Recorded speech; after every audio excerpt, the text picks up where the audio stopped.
Olá, caros alunos da turma de Jogos e Brincadeiras Lúdicas e a sua importância no processo de ensino-aprendizagem. Essa é a parte 2 do vídeo, da segunda aula. Então, dando continuidade ao que a gente estava abordando, eu tinha feito uma leve recapitulação da primeira aula, falando do professor adulto que proporciona esse brincar institucionalizado. Comentei da importância da gente tirar o brincar do campo metodológico, que só olha para os conteúdos e como eu vou didatizar esses conteúdos, mas colocando um brincar muito mais a favor do desenvolvimento humano, esse brincar que ele proporciona uma experiência para um sujeito e que ele é condição para que ocorra o seu desenvolvimento saudável. Tá bom? Então foi mais ou menos uma síntese, e aí eu tratei um pouquinho, na primeira parte desse vídeo também, sobre o direito, como o brincar foi visto, o avanço que se teve por meio da lei, dos documentos, sobre a importância e a garantia desse brincar. Então, também comentei, no finalzinho do vídeo sobre o avanço que se teve em termos de legislação, porém o que a gente tem ainda para avançar enquanto sociedade, mas eu como professor, o que eu posso garantir tendo em vista quando eu conheço a lei e a importância? Existe uma concepção, que é esse brincar como condição para o desenvolvimento humano, o desenvolvimento do sujeito, criança ou adolescente, e esse brincar que está garantido por uma lei. Também eu, na condição de garantir a lei, de garantir esse direito do indivíduo, tá bom? Então, dando prosseguimento, gente, quando eu coloco esse brincar num campo em que ele é condição para o desenvolvimento, eu estou fazendo uma afirmação. Eu estou dizendo que o sujeito, criança e adolescente, ele não está pronto. Ele está em formação, em desenvolvimento. Em termos de neurociência, isso é uma concepção que traz como uma abordagem a seguinte ideia, Existem três tipos de estruturas que o sujeito traz ao nascer. Existem estruturas totalmente construídas, formadas geneticamente, existem estruturas parcialmente construídas, existem estruturas que não são construídas, elas não nascem construídas, elas vão sendo construídas ao longo da vivência, ao longo das experiências que esse sujeito vai tendo. Então isso daqui é um divisor de águas, porque se a gente pensar que o sujeito ele já nasce com as estruturas construídas, eu estou dizendo que é tudo inato, é tudo dele e pouco eu tenho a oferecer para esse sujeito. Agora, quando eu digo que ele tem estruturas parcialmente e nada construídas, isso faz toda a diferença. Por quê? Porque eu vou ver, eu vou observar e propor formas para que essas estruturas se formem e essas estruturas se desenvolvam. Tá joia?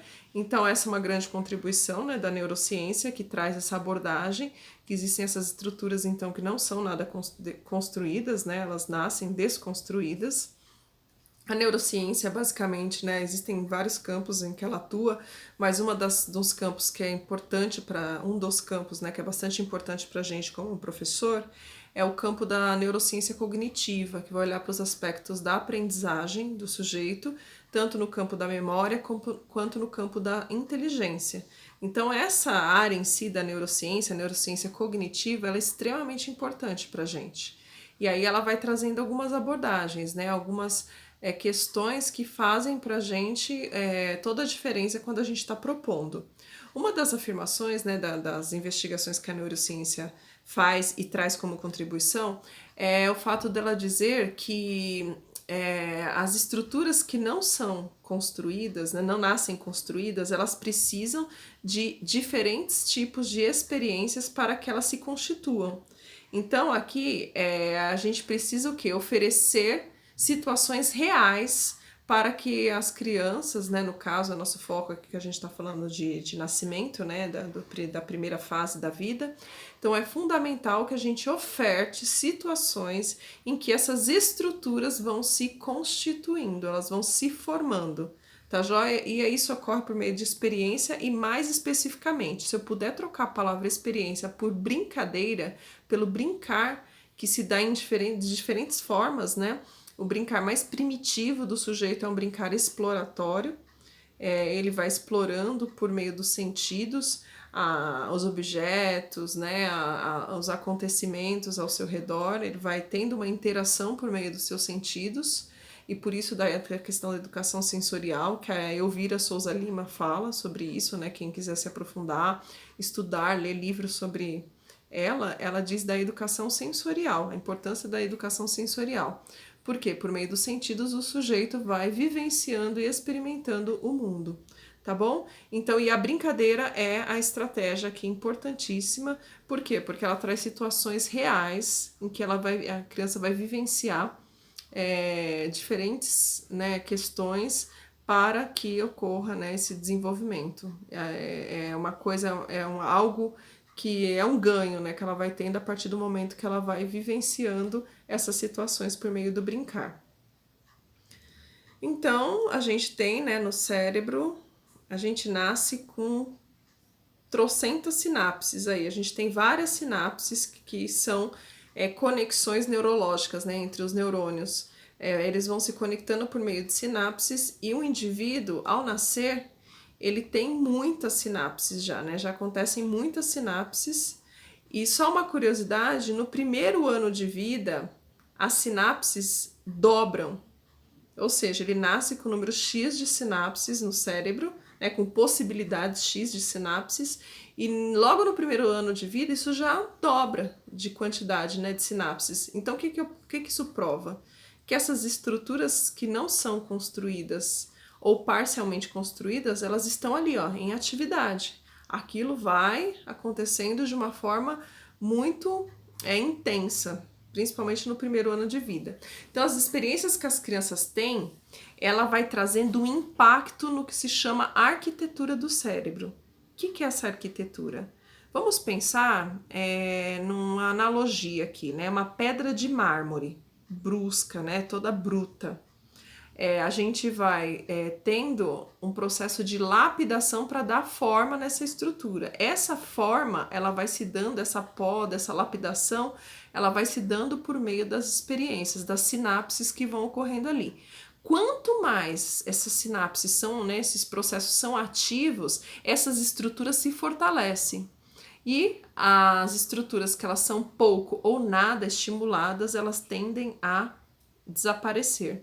Isso é um processo chamado apoptose, né? Quando ela vai desaparecendo, ela vai sendo suprimida.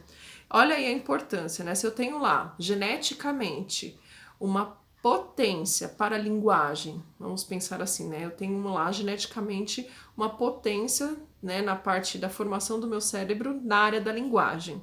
Só que se eu não tiver estímulo, se eu não tiver experiência, se eu não tiver um trabalho em torno daquilo, a estrutura ela tende até se suprimir, se sufocar. Por quê? Porque o cérebro ele é moldável, a estrutura ela é moldável.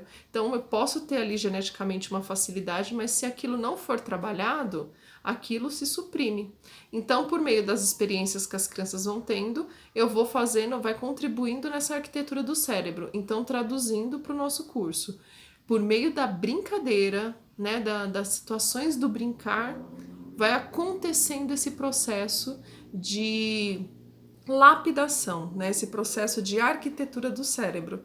E olha uma coisa interessante, quanto mais rica for, né? Quanto mais ampla, quanto mais abrangente for a situação, a experiência, mais estruturas, mais sinapses e mais áreas eu consigo movimentar em torno disso, né? Eu estou ativando mais áreas do meu cérebro.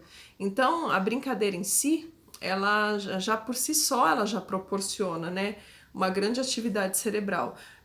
Eu tô lá, né, por exemplo, eu tô numa situação de movimento, né, eu tô brincando, eu tô no aspecto motor, mas o motor também trabalha a área cognitiva, também trabalha a socialização, trabalha a linguagem, trabalha diferentes áreas. Então, olha só a importância do que a gente proporciona para essas crianças. E quanto mais rica for essa experiência, mais ampla, mais eu vou estar trabalhando com o conceito de arquitetura cerebral, tá bom? Então, gente, olha outra coisa importante. As conexões sinápticas, né, as sinapses, elas formam a estrutura básica da estrutura cerebral pelo uso repetitivo. Então, eu preciso ter uma repetição para que essas estruturas se fortaleçam. Num conceito bem elementar mesmo, um exemplo bem chulo aqui, gente, é o exemplo da academia, né, da musculação.